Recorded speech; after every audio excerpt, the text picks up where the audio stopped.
Bonjour mes magnifiques flammes jumelles, j'espère que vous allez bien en cette fin du mois de novembre. Et j'espère que tous ces portails énergétiques de ce mois-ci ne vous ont pas trop impacté.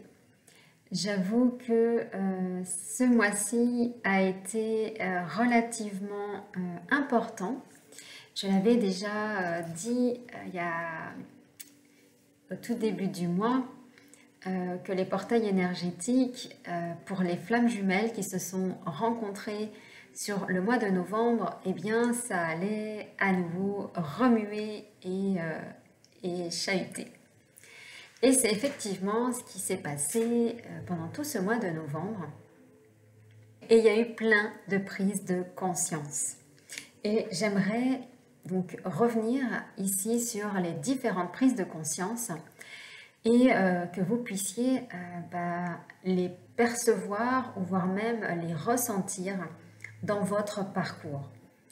Alors, j'avais déjà évoqué à travers des vidéos que quand on est dans ce lien de flamme jumelle et qu'on est l'âme éveillée, peu importe la polarité, j'ai envie de vous dire à l'instant où vous avez rencontré votre flamme jumelle, parce que vous allez aussi bien passer par la polarité dans laquelle vous êtes actuellement, yin ou yang, et plus vous allez guérir, plus vous allez aller vers le côté opposé, donc celui de votre jumeau ou de votre jumelle. Je m'explique. Dès que vous rencontrez cette flamme, vous avez donc votre propre polarité, par exemple la polarité yin, donc là où la guérison se fait plutôt au niveau émotionnel, où on a à récupérer tout son côté de connaissance et d'aller vraiment dans la partie consciente de l'apprentissage que l'on vient combler, qui a été blessé chez l'enfant yin.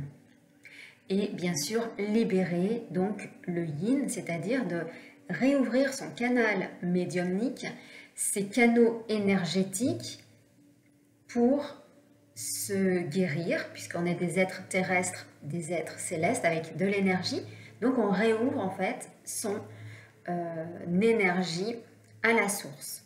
Et donc, plus on va se guérir et plus on va récupérer des facultés qui est intégralement liées à nos vies antérieures que l'on a acquis, donc des dons, des capacités acquises de nos vies antérieures. Nous les récupérons dans cette vie pour pouvoir œuvrer avec sur cette terre. Mais il y a également, plus on va avancer dans la guérison et plus on va aller vers le côté de notre autre, donc le côté yang. C'est-à-dire que ce qu'il y a chez le yang, c'est qu'il a ce côté énergétique qui lui est inconscient, donc la reconnexion à la source, au divin, dans le sens où il n'utilise pas les énergies, donc il est plutôt terre à terre, donc c'est de réouvrir en fait ses canaux énergétiques et également d'aller regarder à l'intérieur son enfant intérieur qui est blessé. Et je vais vous en parler parce que durant tout ce mois de novembre, j'ai vraiment eu plein de trucs, plein de conscience, mais qui correspond au yang, vraiment littéralement. Donc ça a commencé par une prise de conscience concernant l'attachement, la dépendance affective qui était positionnée pas forcément sur les autres, dans le sens où il n'y avait pas d'attachement, par exemple, à mes ex-compagnons. Eh bien, je me suis aperçue que la dépendance affective était dans le côté de l'apprentissage. Au niveau, par exemple, scolaire de la petite enfance, il y avait un fort besoin d'avoir un accompagnement, d'avoir quelqu'un à mes côtés pour justement être avec moi et avancer. Donc c'est comme cela qu'il y a eu ce lien de dépendance plutôt côté professionnel, voilà, étudiant et aujourd'hui professionnel. Donc elle peut vraiment se positionner à différents endroits, pas forcément au même endroit que ce qu'on pourrait le penser. Donc ça, c'est ensuite vous de le voir, hein, où se trouve votre dépendance affective dans l'accompagnement, c'est-à-dire d'avoir quelqu'un à mes côtés pour avancer dans ma profession. Et effectivement, ça s'est révélé encore plus quand ma flamme jumelle m'a retrouvée dans l'entreprise où je travaillais et où nous avons travaillé ensemble, fait les rendez-vous ensemble, les rendez-vous clients ensemble, et il y avait un fort attachement affectif dans le fait qu'il puisse m'accompagner et également un fort attachement affectif dans lequel voilà, j'aimerais qu'il puisse m'accompagner également ici à travers notre lien de flamme jumelle et ce travail en duo et en couple. Donc il se positionne à cet endroit-là, cette dépendance affective. Et donc c'est de travailler sur le lien et peut-être aussi de conscientiser qu'il n'est peut-être pas fait pour être avec nous dans le travail, dans la flamme, dans le duo, mais peut-être d'avoir voilà, deux travails qui sont peut-être complètement différents, mais en même temps qui se complètent. Donc, ouais, c'est aussi se détacher de cela, ne plus avoir d'attente à ce niveau-là. Il y a eu également la prise de conscience. Donc là, en fait, vous voyez, c'est dans le processus du yang. Mais le yang, c'est vraiment le petit enfant, l'enfant du nourrisson jusqu'à aller avant les 10 ans où il y a ce côté yang là. Voilà, même je dirais même 9 ans, où il y a ce côté yang qui a été blessé et qui, à un moment donné, ben, il est réparé. Donc, il y a également le contrôle. Parce que quand on est dans la dépendance affective, c'est-à-dire qu'on est dans la blessure d'abandon, où il y a également la trahison. Et donc cette trahison, c'est vrai que je n'ai pas vécu de trahison avec mes relations de couple, mais je me suis posé la question, et c'est vraiment revenu vers moi, c'est ok, comment les gens m'ont trahi? Alors, c'est une voilà, des choses qui ont fait que j'ai vu en fait cette information à travers les accompagnements également que je propose. La trahison, quand on est yin et qu'on va guérir le yang, c'est que on n'a pas été réellement trahi dans la matière. Nous avons été trahis dans la partie virtuelle. Je m'explique. Par exemple, un conjoint qui a des fantasmes et que les hommes, hein, bien sûr, ont besoin d'honorer, il n'y a pas de souci de ce côté-là, mais qui vont fantasmer, s'évader dans la partie donc inconsciente et qui vont avoir envie d'autres femmes que leurs propres femmes.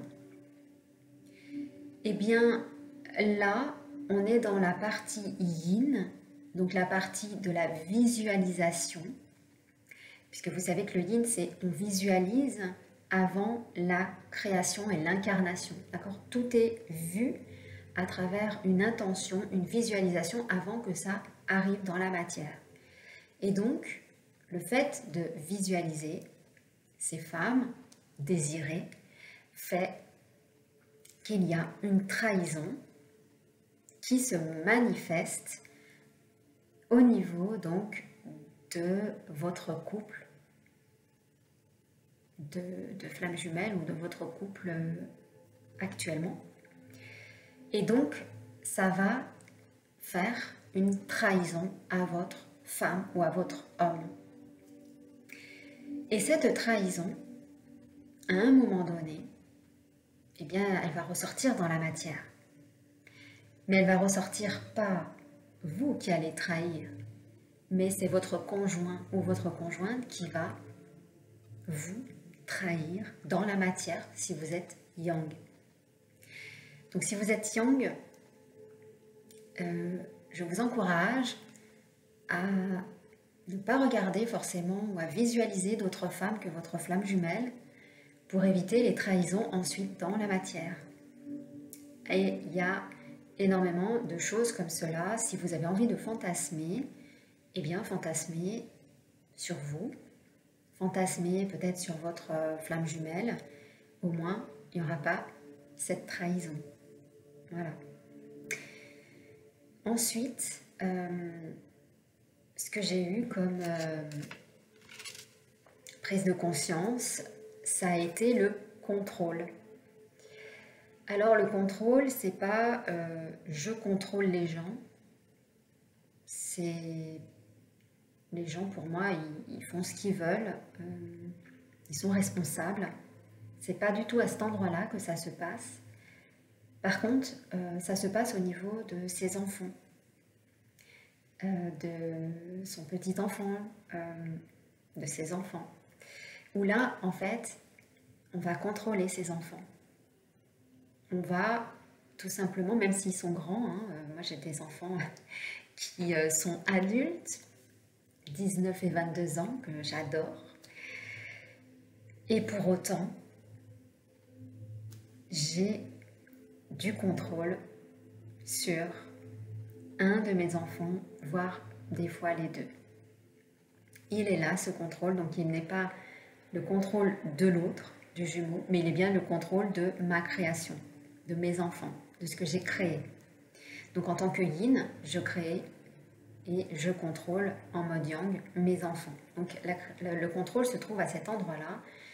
Et à un moment donné, les enfants, c'est aussi les rendre indépendants. Et forcément, ça va être se détacher de sa création et de leur permettre de prendre leur envol. Eh bien, vous voyez, c'est à cet endroit-là où c'est encore blessé. Voilà, blessé de lâcher la création, lâcher ce que l'on a mis au monde.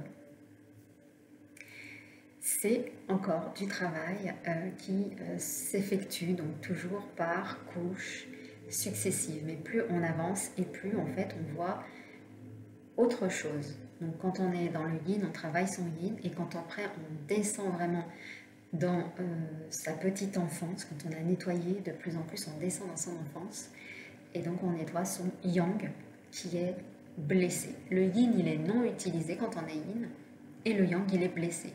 Et quand on est yang, le yang, il est non utilisé dans la matière, et le yin, il est blessé pour. Dernière prise de conscience, ça a été... alors, comment j'ai pris cette prise de conscience? J'ai écouté une vidéo que j'adore, Sandrine Müller-Bohar. C'était la toute première personne que j'ai écoutée. Je ne savais même pas que j'étais flamme jumelle. C'est vraiment voilà, l'univers qui m'a mis sur son chemin. Et au fur et à mesure, j'ai appris qu'elle était flamme jumelle. Donc, le hasard n'existe pas.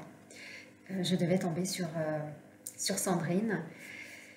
Et dernièrement, elle parlait d'une vidéo où, quand on n'arrive pas à se souvenir de ses mémoires antérieures ou de ce qui est blessé chez nous, ce que l'on n'arrive pas à visualiser parce que notre mental fait barrière, eh bien c'est de donner l'intention, juste avant d'aller se coucher, d'aller rencontrer une vie antérieure ou une mémoire, une blessure qui nous empêche de réussir, d'évoluer, de grandir.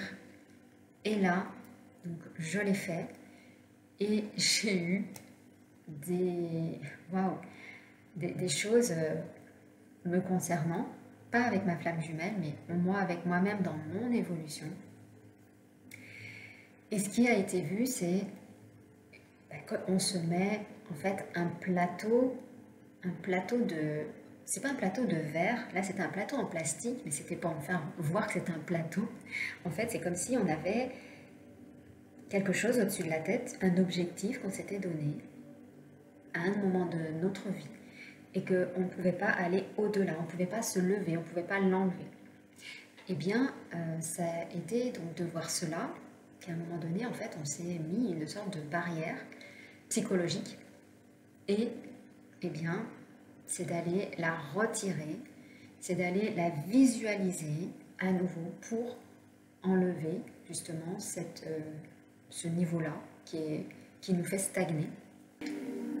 Et il y a eu également le fait que j'ai vu, moi, en tant que femme, ma petite fille et mon moi masculin, donc féminin, masculin et mon petit enfant intérieur, qui étaient enfermés dans une chambre sombre.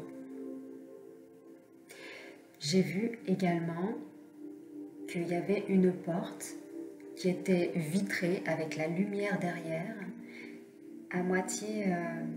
non, qui était vitrée, oui. Et qui c'est qu'il y avait derrière cette porte? Il y avait mon père qui était comme ça et qui me regardait, vraiment méchamment, quoi. Ça, c'était dans mon rêve, hein. Donc, ça veut dire que potentiellement, enfin, c'est même pas potentiellement, c'est...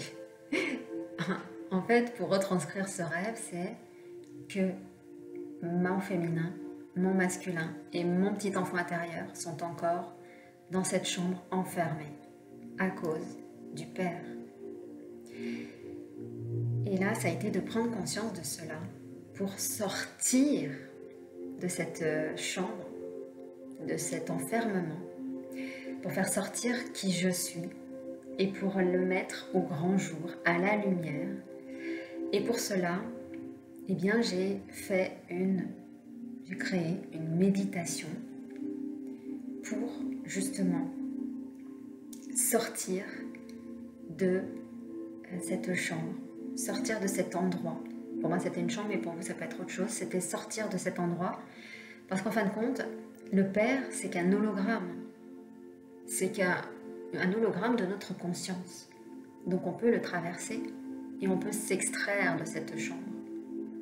Eh bien, ça a été tout le travail que j'ai pu faire pour enfin reprendre ma liberté, ma réussite et surtout me retrouver dans mon féminin, mon masculin et ma petite fille intérieure.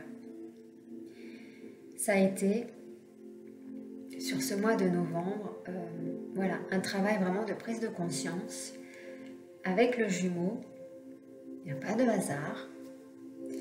Le jumeau, ce qui a été marrant, c'est que je lui ai envoyé un message, mais c'était même pas prémédité. Je ne pensais absolument pas envoyer quoi que ce soit. Et pour le portail du 11 novembre, comme une envie soudaine, comme si c'était mon âme, quelque chose de plus grand que moi, qui avait pris ma place et me faisait agir pour envoyer un message à mon autre. J'ai laissé faire parce que je ne contrôlais rien. C'est comme si j'étais en pilote automatique. Donc ça a été bizarre. Je me suis dit, tiens, faut que je lui envoie. Mais c'était vraiment quelque chose de faut que je lui envoie, faut que je lui envoie, faut que je lui envoie. Faut que je lui envoie le message. Bon, je lui ai envoyé le message. Et sans rien attendre, hein, bien sûr, comme retour. Mais juste déjà pour savoir comment il allait. Ça fait un petit moment que je n'avais pas eu... j'avais pas eu de nouvelles. Et je vais vous expliquer pourquoi j'avais pas eu de nouvelles. Il y a ça aussi. Parce que ça va peut-être également vous aider. Ce qu'il y a, c'est que la polarité yin, elle fuit. Ça, vous le savez.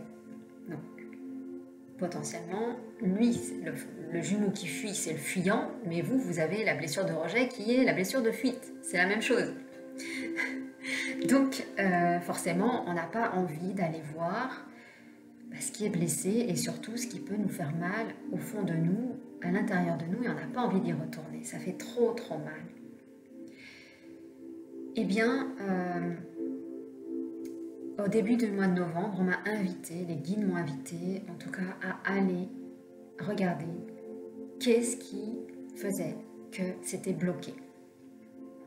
J'ai pris mon courage à deux mains, j'y suis allée, ça a fait mal, ça a ravivé des douleurs, ça a ravivé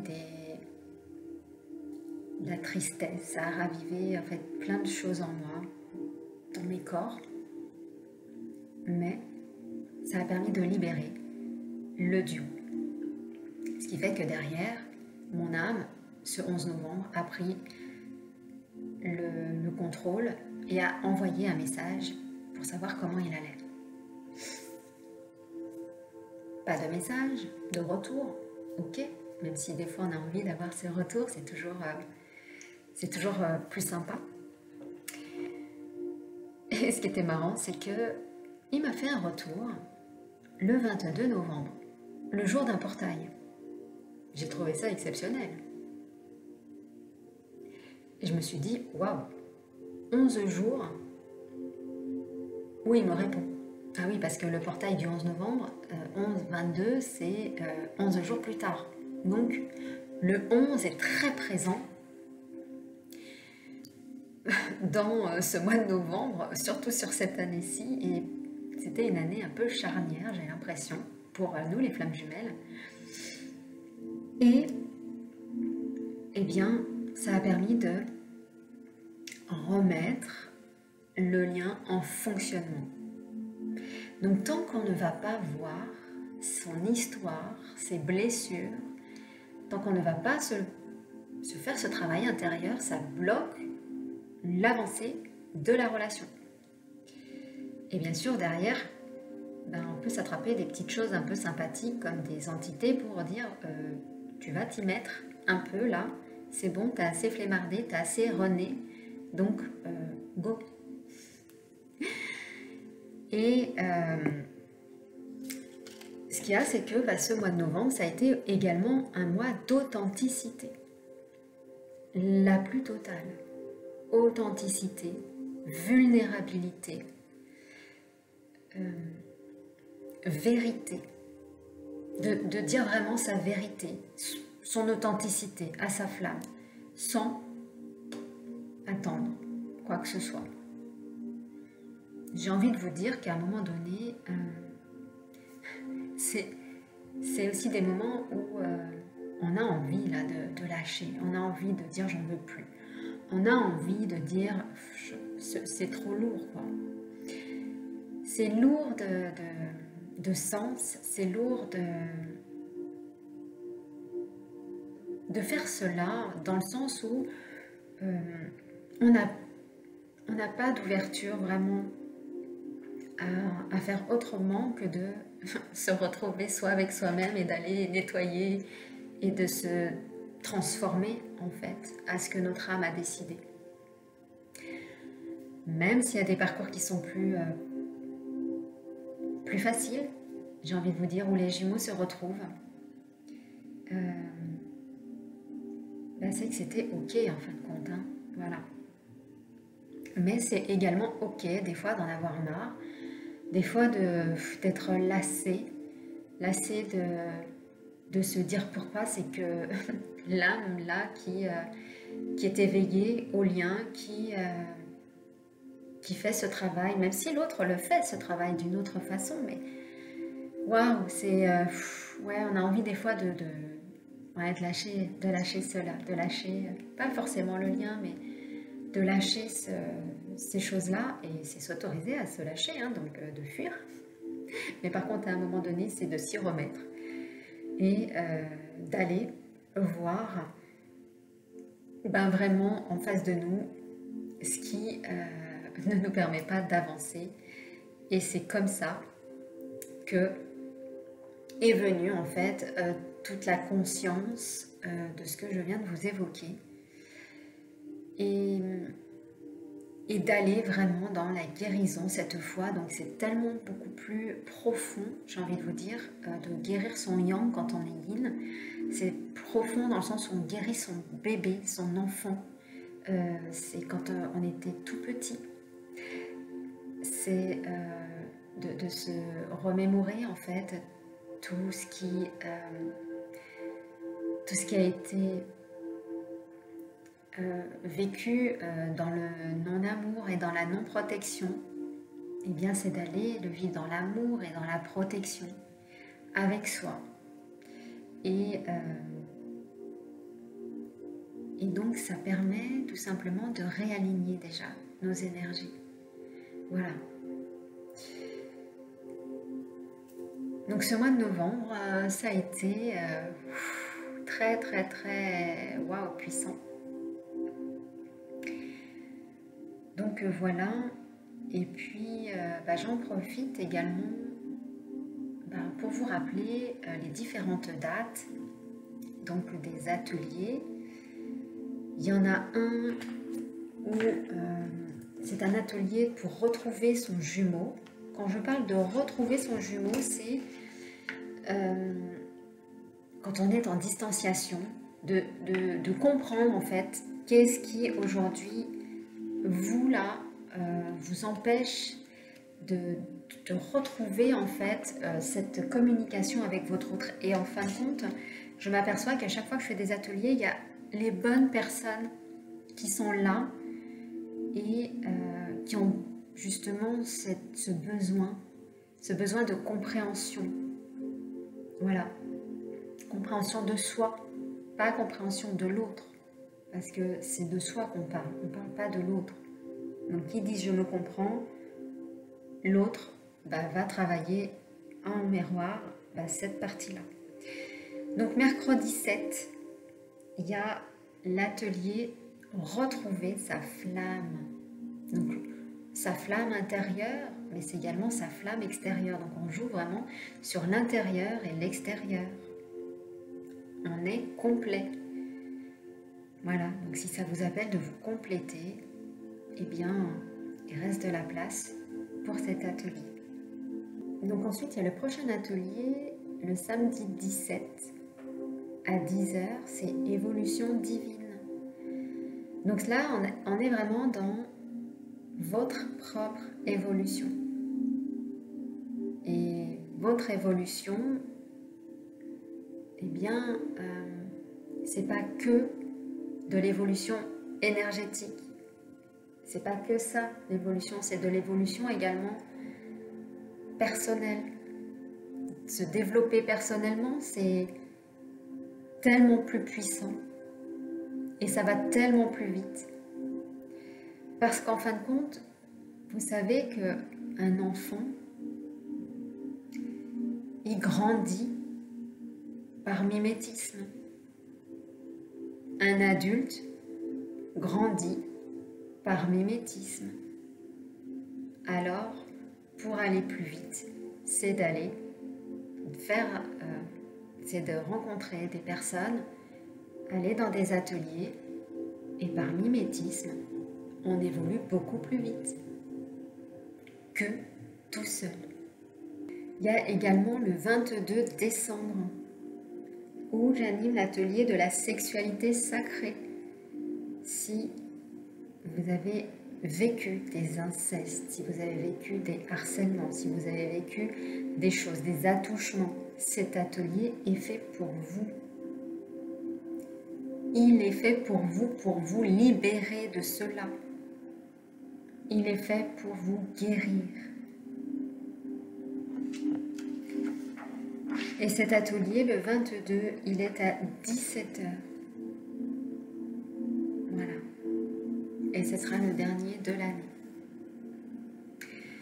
J'espère que cette vidéo va vous apporter des éclairages, va vous apporter de la prise de conscience sur l'évolution, sur comment ça se passe. Et puis, je vous dis à plus tard pour de prochaines vidéos.